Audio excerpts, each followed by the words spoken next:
What's up, YouTube? Today I'm going to be working on my dad's C10 again. Today we're going to be wiring up this Banvie alarm system. Hopefully I named the company right. I'm going to be showing you guys what's inside, what it all. Okay, guys, this is the alarm system or push to start system that I bought from Amazon for 60 bucks. I got this system because we are going to wire my dad's C10 to push to start, and this was nifty. This one came with a little alarm, remote start. So I'm gonna give it a try. I've installed push to start from this company. It works pretty good. But the regular push to start is $30. This one for $30 more, you get an alarm. I'm pretty sure it's not that great, but it should do for the meantime. Let me open up the box to show you what all came inside. And I did open it in advance just to see what was inside. I couldn't help myself. We have the alarm, the manual on how to install it and how it works. A sleeve for the push to start fob. The push to start button itself. Oops, sorry. More instructions and warnings. The brain of it all. These are where your accessories, input power, starter wire and all that will go. Trigger inputs, alarm sensors, antenna. This kit came with a siren too, so it's a plus.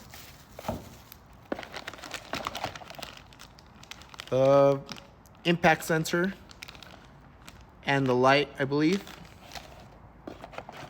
Wiring harness, again, this is where your hot will come from the battery, your accessory, ignition 1, ignition 2, and start. More wiring for the triggers. And what I liked about this kit was it came with key fobs. The alarm style come with key fob. As you can see, I liked it. It feels good to the hand, nice weight. I didn't want to go just with the typical push to start because the push to start uses the one that's push to start only comes with a little chip, and that's how you deactivate or activate the alarm so it can let you activate push to start. This one's a key fob. Supposedly, as you approach the vehicle and the alarm detects the key fob, it will unlock. As you get away from the car, it will lock itself. So I like that feature, and we're going to be testing it out if it actually works. Hopefully it does. And it comes with 2, not just 1, but 2. And these are the sensors for the pickup sensors for the alarm, for fobs. I'm going to be placing the remote start module and or alarm system right back here where the PCM is, but up on top. So I'll be sitting something like yay here, and it should be fine. Then I'll be connecting. Let me put the light back up here so you guys can see. Then I'm going to be connecting these wires.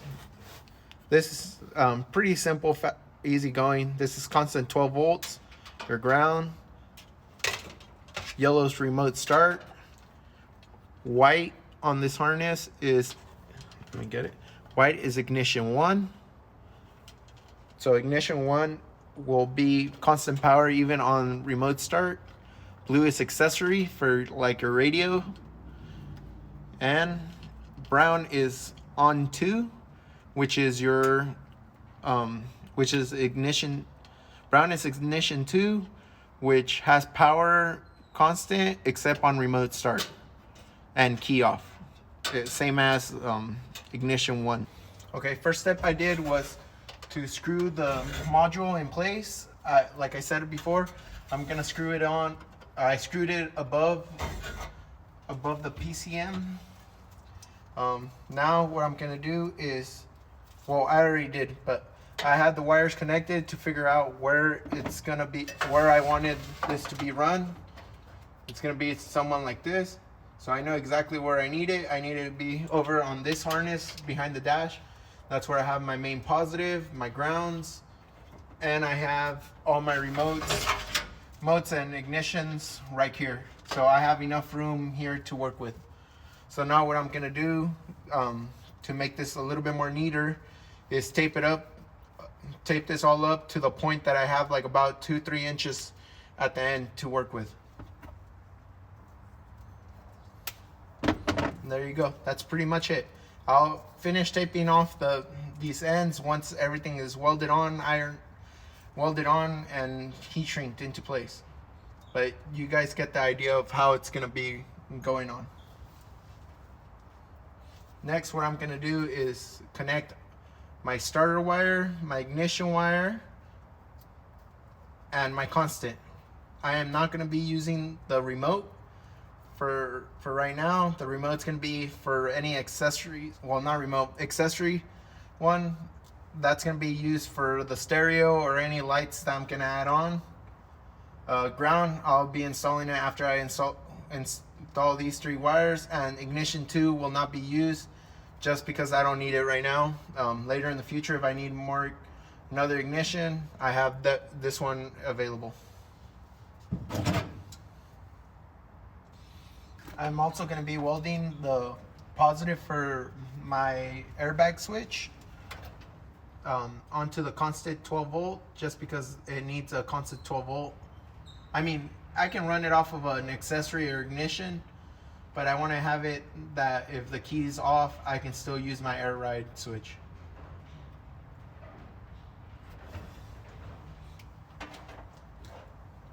And I've been welding all these wires together from the PCM that I shortened up and lengthened to the fuse box. I like welding them better. It lasts longer. Crimps over time can become can corrode and cause issues. So I like soldering my wires just to add that extra security.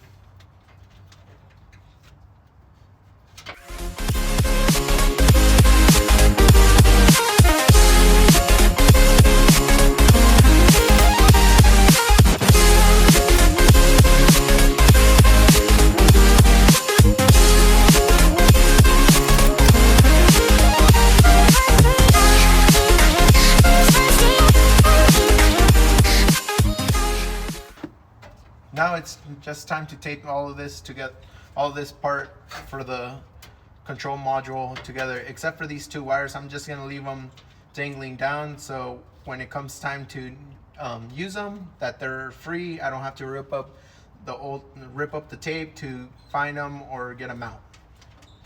And I redid this to pull the ground out, so I can use the ground that I use for the PCM.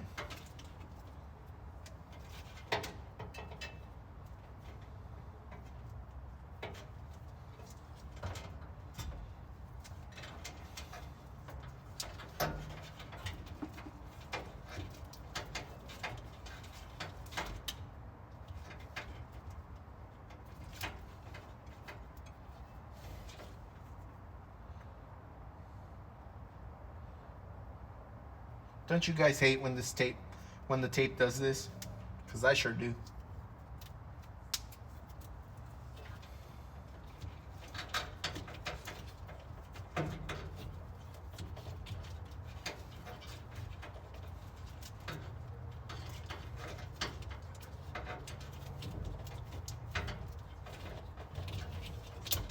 And there we go. Just like that. Now all I have to do is connect the ground and put the push to start button, and this module should be working.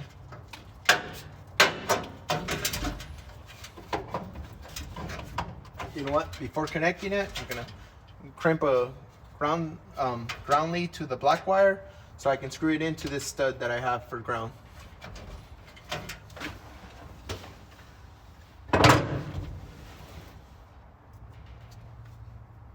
And for added reassurance that this will never come off, I'm gonna put some solder on it.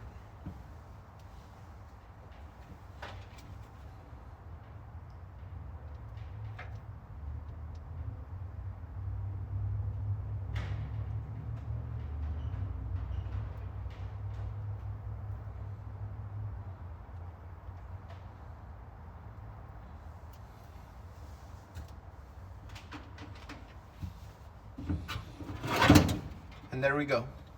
All I'm gonna have to do is, since I don't have a big enough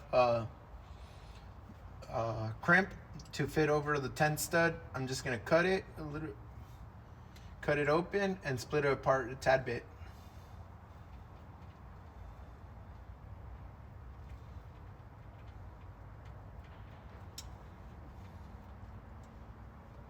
And with my 10 nut, I'll stick it onto the stud and screw it on.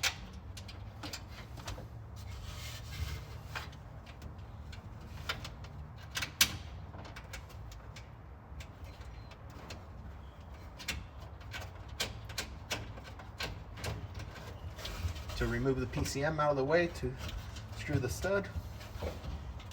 Good thing I used the old Caprice Mani mount for the PCM, because I can just move the clip and easily move it out of the way. And all I do is tighten it up, and that ground isn't going nowhere, and stick the PCM back in its place.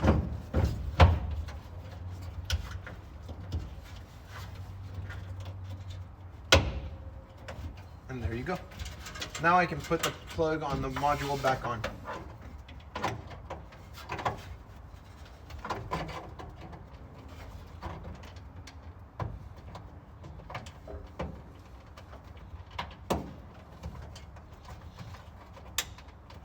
There we go. Now the next thing I have to do is connect the push to start button. Believe the antenna. If this is not it, the one that's dangling down from the module, and to make it actually work, the push to start, it needs a brake pedal switch. But since the truck still doesn't have its brake pedal switch, I'll just be putting it to ground so it can think that it has a brake pedal.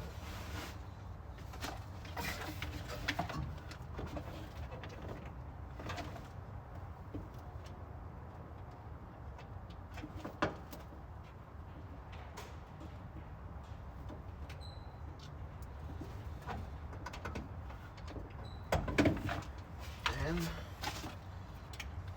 there we go. As you can see, push start is starting now. Light is flashing. I am not sure why it's flashing or what the warning is. I think this might be just accessory on. This is accessory on, start, but it's flashing because it doesn't have the brake switch. So it doesn't know that there's the brake pedal is pushed, so it will not activate start. And as you can hear in the background, you can hear the relays clicking on and off.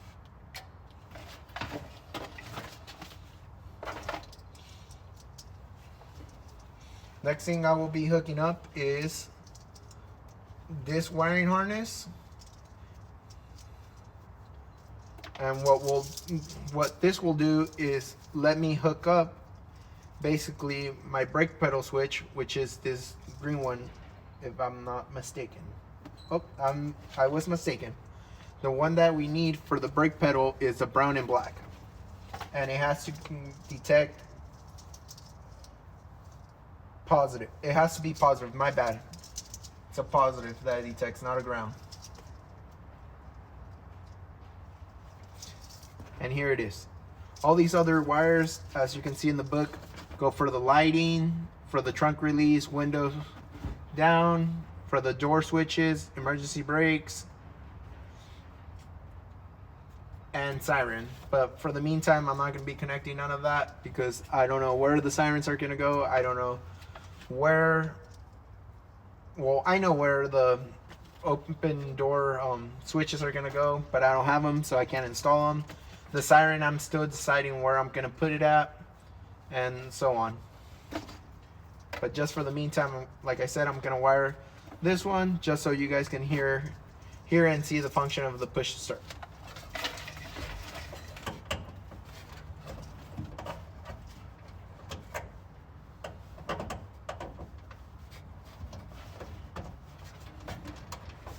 That's connected. to my positive.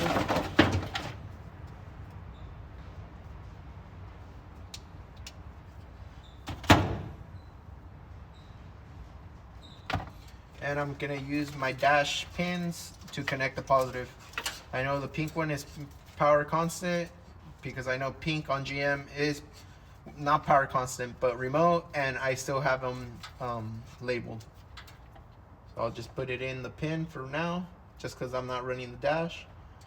And that should make it think that there's power. So if I push it, it should hopefully go into start. If I push the button, it should try to start, but will not fire because I don't have gas in the bucket in the front. Oh, sorry guys. I think I did something wrong because it's still not detecting it. Oh, there we go. Oh, nope. Oh, yeah. You can see the push start system is working now. Off. Accessory. On. It'll think that the brake pedal is pushed and hold. Or sorry. And let go. To shut it off, push again, shuts it off. Key fob is this one. It should be that if I arm it, it shouldn't let power go through. So you can hear the module clicking. And as you can hear it, it keeps on clicking to show that the alarm has been activated. And if it had a siren, it would be ringing.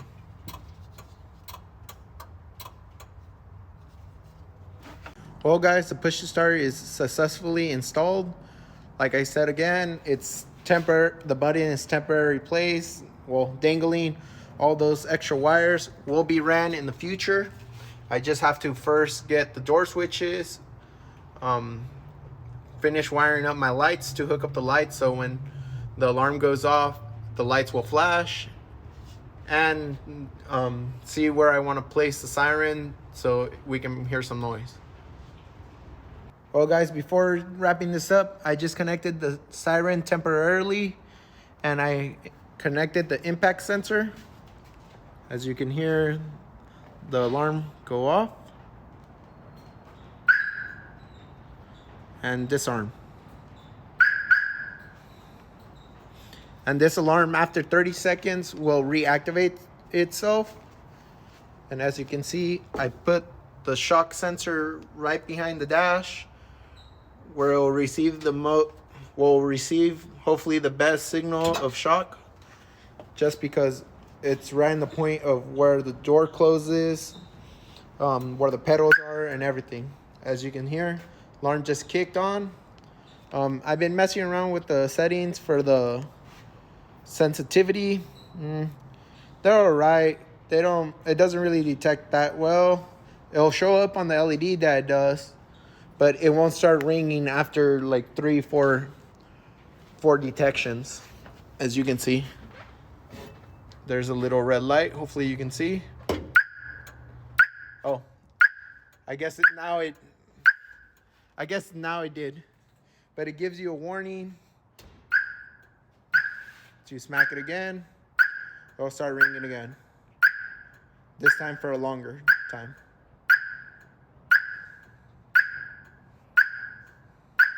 Well, YouTube, that's a wrap for today. Thanks for watching the video. Next video that will be uploaded will most likely be me installing the fuel cell, fuel line, pump, and filter, and hopefully get it started on the remote start system because the fuel system will be plumbed. So you guys can see how this push to start system works. Thanks for watching the video again, and have a great day.